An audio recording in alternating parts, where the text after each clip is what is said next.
eu compreendo que é um despreparo proposital, porque o Bolsonaro foi trocando, trocando, trocando, até colocar alguém, né, que bata a continência literalmente para ele, aceite qualquer ordem, ainda que ela não faça sentido nenhum, como foi o caso da cloroquina, mas mais do que isso, deixando bem abertinho as vagas do Ministério da Saúde para ganhar o apoio lá do Centrão, fazendo a velha política que sempre condenou. Ou seja, tem um discurso para consumo do seu eleitorado, mas na prática a gente vê o uso da máquina no momento mais crítico, o momento em que toda a ação governamental deveria colocar-se política em segundo plano, né, e pensar no bem público, pensar na segurança da população brasileira. Não tenho dúvida nenhuma de que os países que adotaram a gestão de fila única para suprir as necessidades de leitos de UTI, particularmente quando vivem situações de saturação, ou seja, quando a oferta existente em cada cidade, em cada região,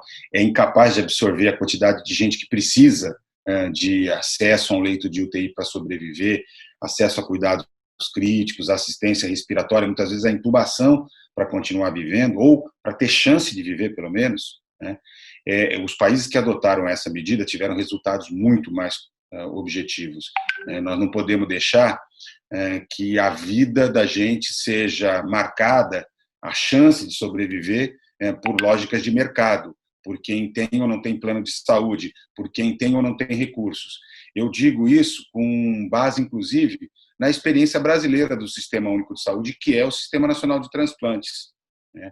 A adoção de uma fila única para transplante com critérios claros, transparentes, de acordo com a necessidade, permitiu que milhares e milhares de pessoas pudessem ser salvas. Se tivesse operado simplesmente regras de mercado, só os ricos teriam sobrevivido.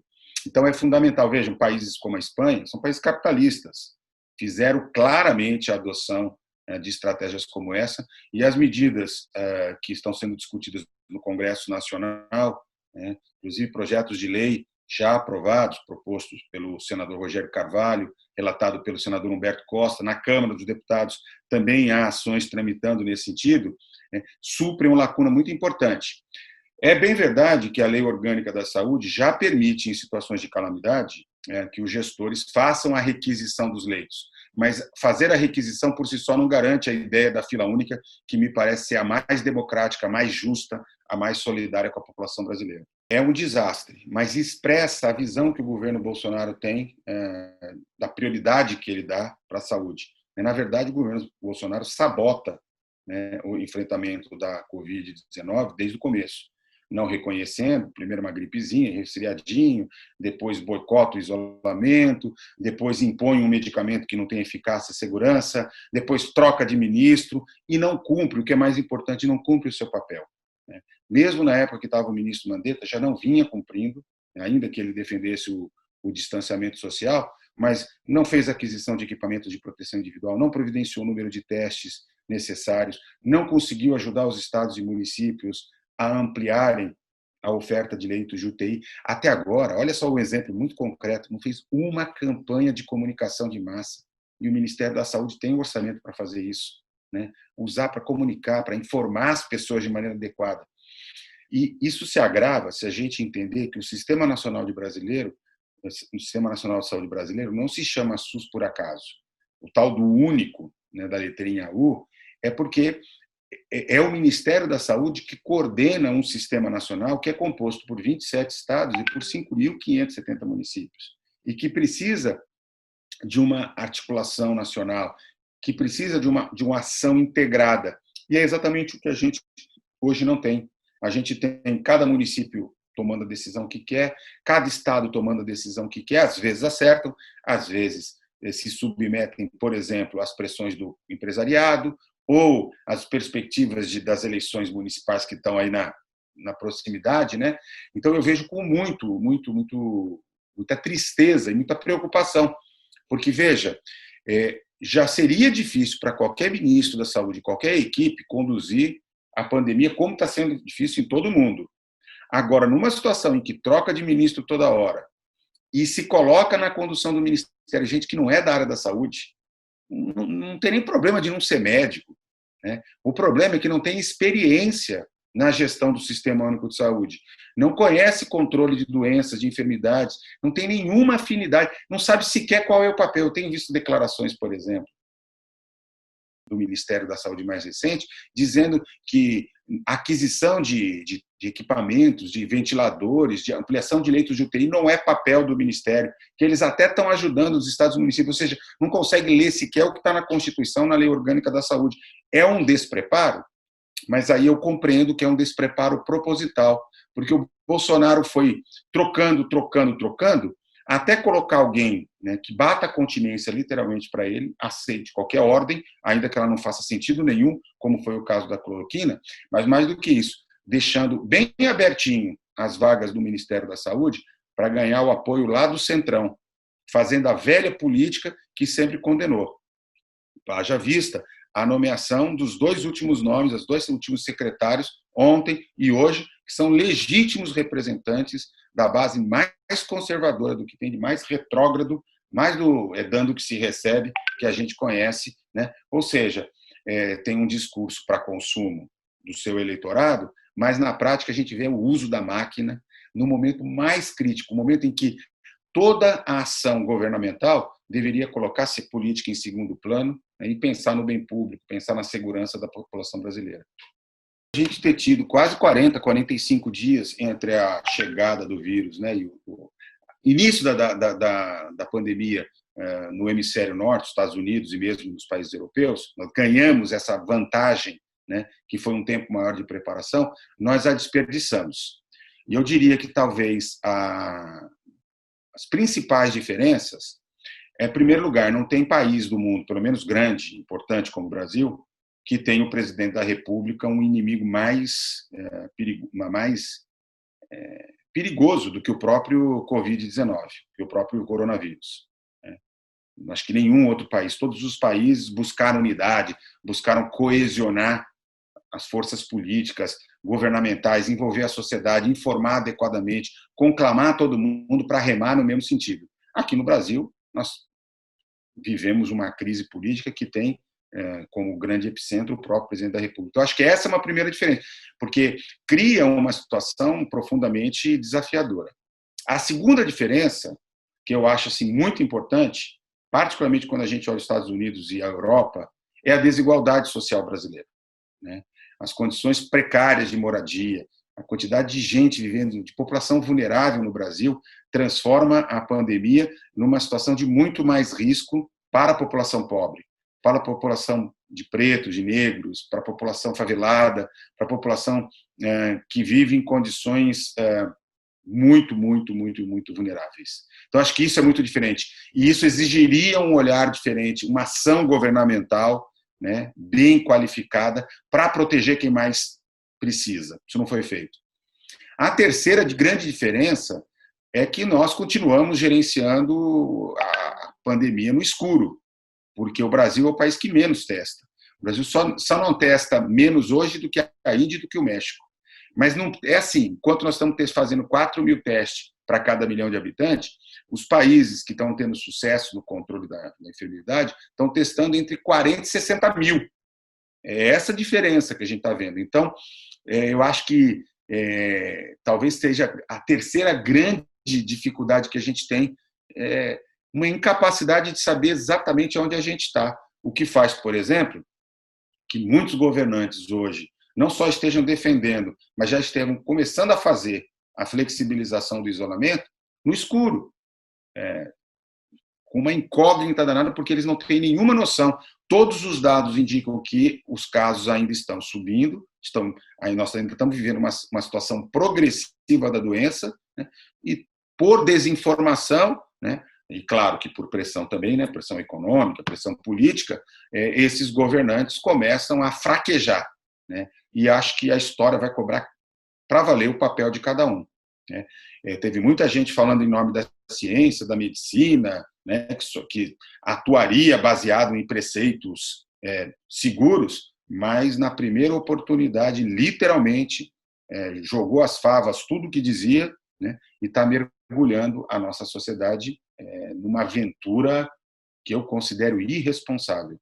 Nós olhando, por exemplo, as experiências dos países europeus, particularmente aqueles que agora já estão vivendo a flexibilização em etapas mais avançadas, todos eles só começaram a fazer a flexibilização quando tinham 2 semanas de consistente regressão da taxa de infecção.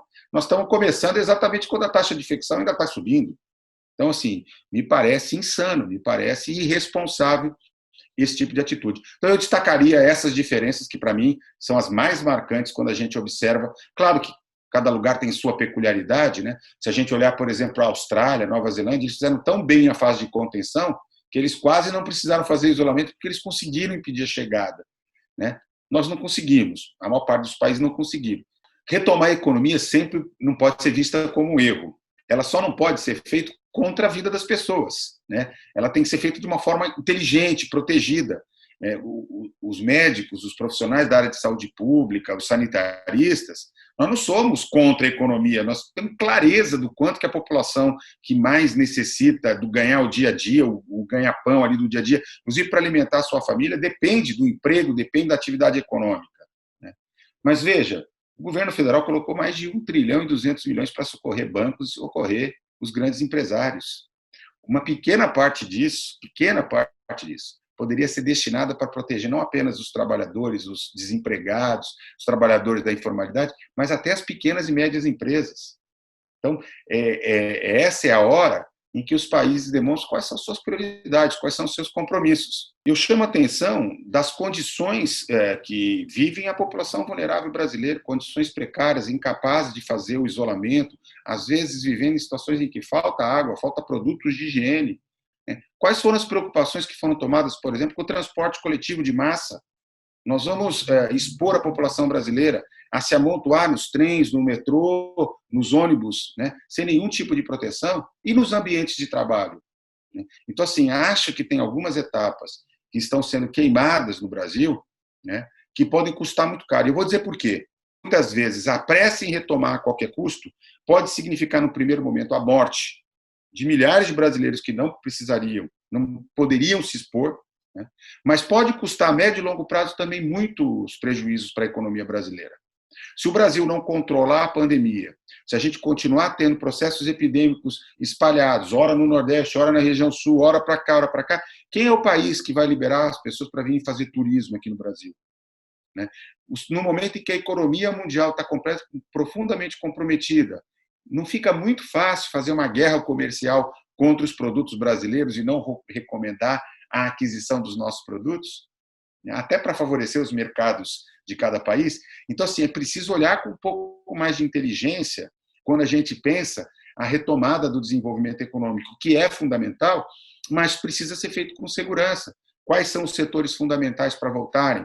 Como é que a gente escalona aquilo que precisa voltar e aquilo que em 3, 4 semanas pode ir voltando aos poucos, mas inclusive com a possibilidade de reversão caso as coisas piorem. Nada disso foi feito, né?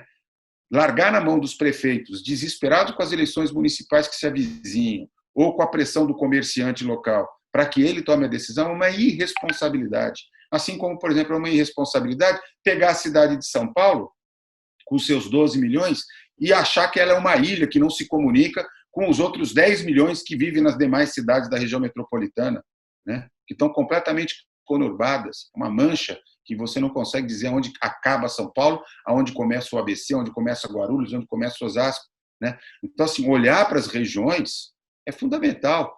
A pandemia vive um processo de periferização e vive um processo de interiorização, né? Eu diria mais, nós estamos vivendo várias ondas epidêmicas. O Brasil, como é continental, é muito grande, né? A epidemia não está se dando igual em todos os lugares, né? Então, assim, é muito provável que ela se esgote mais rapidamente no Norte e no Nordeste, né? E mesmo em São Paulo e no Rio de Janeiro, pelo menos na região metropolitana, e depois se ocupe de outras regiões e de outras cidades, no interior do estado e em outras regiões do país, que até agora foram poupadas, ou relativamente poupadas. Nós não temos resposta para tudo isso, então é preciso muito juízo, muita capacidade técnica, olhar com muita segurança para a tomada de decisão. Aquilo que orienta a visão do governo Bolsonaro é um terraplanismo epidemiológico, é uma negação, né? Então é muito difícil aceitar a opinião dos cientistas, dos sanitaristas, Se o Ministério, por exemplo, tivesse ouvido a própria equipe técnica do Ministério, ou, por exemplo, da Fiocruz, né, que é um órgão que pertence ao Ministério da Saúde, uma fundação do Ministério, ele teria sido extremamente bem respaldado, porque tem muita gente qualificada. Se ele tivesse ouvido os técnicos das nossas universidades, né, a própria Organização Mundial de Saúde, mas se colocou numa postura de negação. Mas eu entendo que essa postura está diretamente associada à visão econômica. O Brasil foi um dos poucos países que não abriu mão 1 milímetro da sua política de austeridade fiscal, da política neoliberal mais radical.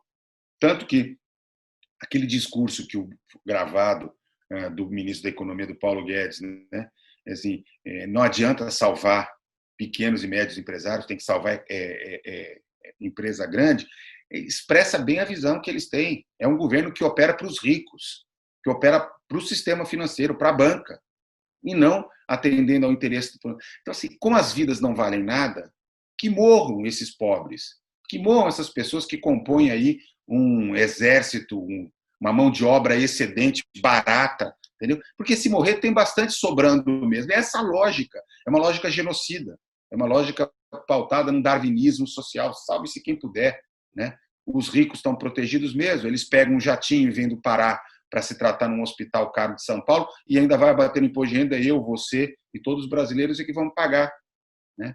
Então é muito perverso essa lógica. Mas, enfim, não é por menos que cada vez mais a gente vem defendendo que uma solução para os nossos problemas, inclusive para a retomada do... Se já estava difícil a retomada do crescimento econômico do Brasil, agora mais do que nunca fica claro o esgotamento desse modelo do Bolsonaro, Paulo Guedes, e a necessidade de dar novos rumos para a política econômica brasileira. E veja, isso não pode ser contra a vida. Isso não pode ser... É falsa a dicotomia da saúde e a economia. Até porque se as pessoas não tiverem o que comer, vão morrer. Se as pessoas empobrecerem mais ainda, vão adoecer mais ainda. Sim, mas para que serve o Estado? Ele serve só para financiar os ricos? Ou ele, nesse momento, deveria direcionar recursos suficientes para garantir a proteção dos setores mais frágeis, daqueles que mais precisam do Estado? Então, é isso que expressa as diferentes divisões de mundo, e é por isso que, nesses momentos como esse, nós estamos aqui falando de pandemia, mas nós somos obrigados a reconhecer o quanto que a política é importante na vida de toda a sociedade, quanto que a política é que define como é que vai ser o nosso futuro, por mais que as pessoas neguem isso. De maneira geral, se a Covid-19 se portasse como as síndromes respiratórias agudas graves, gripais, virais, né, a gente poderia dizer que a gente chegaria num ápice aí na segunda, terceira semana de junho e depois começaria a ter uma reversão. O problema é que a Covid-19 não se comporta como a influenza ou outros tipos de vírus de gripe. Então, nós vamos ter que, de fato, perceber. Acho que é possível que em alguns estados, algumas regiões, né, que experimentam um crescimento mais vertiginoso, ela possa começar a recrudescer a partir de julho.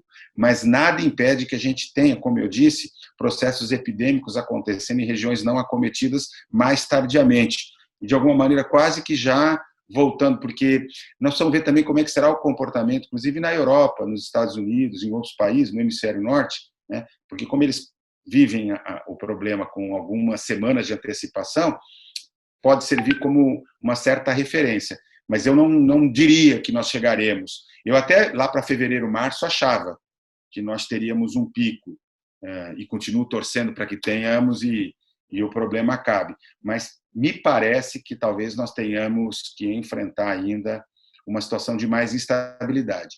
É muito, muito importante reconhecer isso. A Covid nos obriga a ter mais perguntas do que respostas ainda, né? Nós temos muitos esforços hoje em âmbito mundial, são mais de 100 grupos pesquisando a vacina, 10 deles já em fase clínica, duas vacinas bastante promissoras, uma desenvolvida pela Unidade de Oxford, na Inglaterra, outra uma vacina chinesa, que é a mais promissora de todas, né? Mas, de qualquer maneira, até a vacina chegar em escala de produção industrial e distribuição, raramente a gente consegue isso com menos de 1 ano e meio, 2 anos, né? Aqui no Brasil, o estudo que eu estou fazendo aqui com outros pesquisadores na Baixada Santista, onde eu resido, né, nós identificamos que até agora menos de 4% da população está infectada. Então, isso torna uma quantidade muito grande de pessoas suscetíveis. Quanto ao medicamento, embora também a medicina esteja correndo atrás, muitos estudos e tal, até agora não foi encontrado nenhum antigripal que efetivamente tenha eficácia e segurança, né?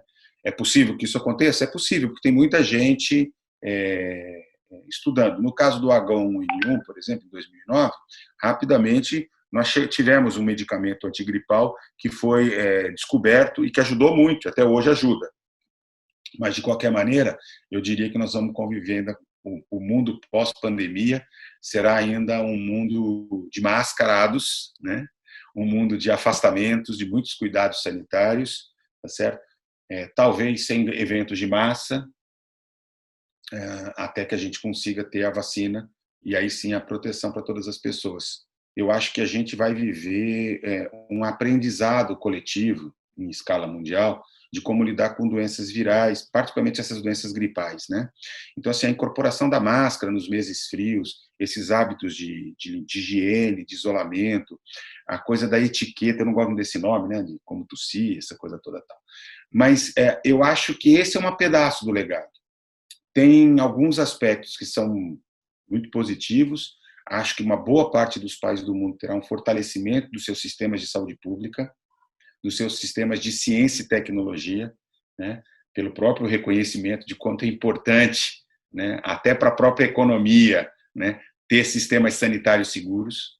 Acho que a gente vai ter que reinventar o papel da Organização Mundial de Saúde, porque a pandemia mostrou que não adianta um lugar ter segurança, porque se o mundo não for um lugar seguro para todo mundo, não será, né, para ninguém.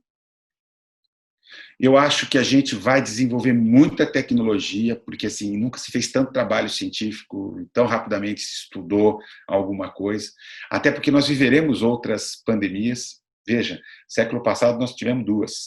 Esse século nós já tivemos 5, em 20 anos. Né? Tem a ver com o jeito de viver. Mas, sabe, me preocupa uma outra coisa. Esses meses de represamento do atendimento das outras enfermidades, diagnósticos de câncer que não foram feitos, tratamentos que foram postergados, pessoas que desenvolveram transtorno mental, pessoas que desenvolveram dependência a álcool, drogas e outros medicamentos. Então, tem muitos problemas. E tem até notícias boas. Por exemplo, no caso do Brasil, eu já soube que está aumentando a taxa de parto normal, tanto no SUS como em maternidades privadas, o que mostra que o que mobiliza a indústria da cesariana é o interesse econômico e não necessidade. Eu quero ver, inclusive, se não melhorou a mortalidade infantil, a mortalidade materna. Então, tem muito aprendizado, né? As universidades, os órgãos de fomento estão colocando muito estudo. E acho que a gente vai ter que, como humanidade, entender que essa pandemia não aconteceu de graça, né? Que tem um movimento de globalização aí, né, de exageros, de supérfluos. A gente está descobrindo que quanta coisa que a gente achou que precisava para viver, a gente não precisa. Depois de 3, 4 meses em casa, a gente vai vendo que a gente é capaz de viver com muito menos, com muito mais simplicidade e talvez até dar mais valor às amizades, ao próximo, ao contato humano. Quem sabe, né? Eu acho que o mundo pós-pandemia, tem gente que gosta de cravar, não, ele será assim, né? Eu não sou muito chegado nisso, né? Eu acho que a vida está em aberto, né? A aventura de viver é o desafio de construir aí o dia a dia, mas que ele pode deixar muitas aprendizagens, eu não tenho dúvida nenhuma.